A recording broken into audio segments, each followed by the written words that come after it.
Here's what we're going to do. I'm going to share a little bit with you around this topic about the ROI for supplier diversity. However, they told me I have 20 minutes to cover the topic. I said, that's like asking a Baptist preacher to keep it short. That's going to be tough, okay? But as I was prepping for the discussion today, I really was thinking about a couple of issues. One of them being that there is a client I've got in Louisiana, a gentleman named Louis Thibodeau, who built a 10,000 square foot home and rebuilt after the storm. Took him over a year to get it done. One is the kind of person who pushed me in that pool.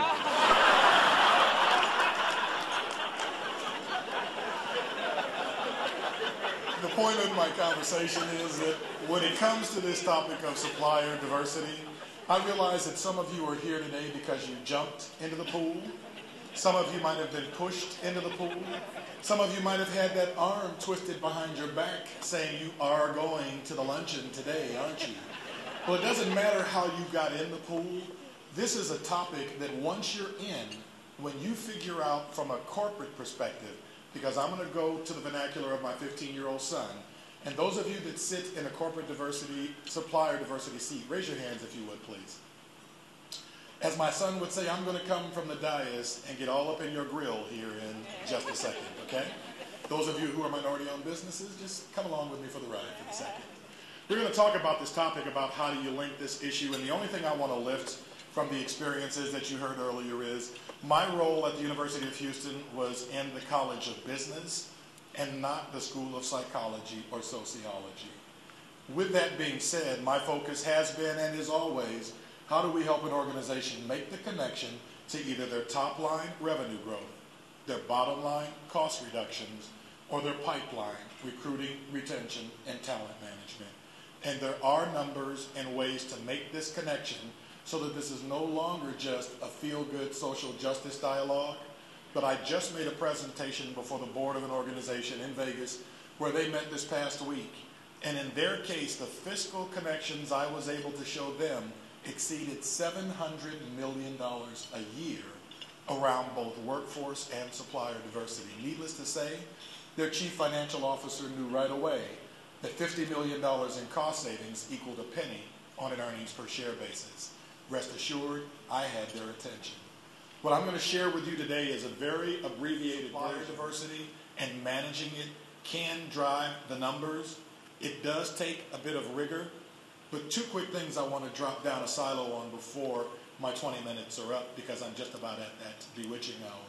One, we all have pet peeves. One of mine is hearing supplier diversity in corporate seats say, this particular company came to knock on my door to do business with us and assume just because they were a minority or women-owned business, we'd write them a check.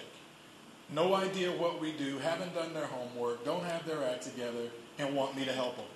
I don't have time. Well, true, this is not about creating social programs, but those individuals who are coming to you asking you for assistance today may be you when the company riffs or retires people, and you decide to go out on your own, and you may not have some of the skills necessary, though you're sitting in a corporate seat today, to now become chief cook and bottle washer of a company, as opposed to fulfilling the tasks you get a paycheck for every day. When someone knocks on your door and says, I'd like to sell something to you, even if you don't have time, even if they don't have their act together, then have a relationship with somebody in this community that you can say, I can't help you with some of the things you need, but firstly, give Dick a call. Call and talk with. Find out what programs they have available. And now when you've got your act together, come back and we'll talk about doing some business. But don't assume that just because they don't have their act together, that means they're not capable of providing a good or a service. Because there's a lot of people here today who have the courage to jump out on their own. And for those of you who have never let go of the safety net, it's real easy to sit back and say, how could you come knock on my door and not have all those bases covered? Okay?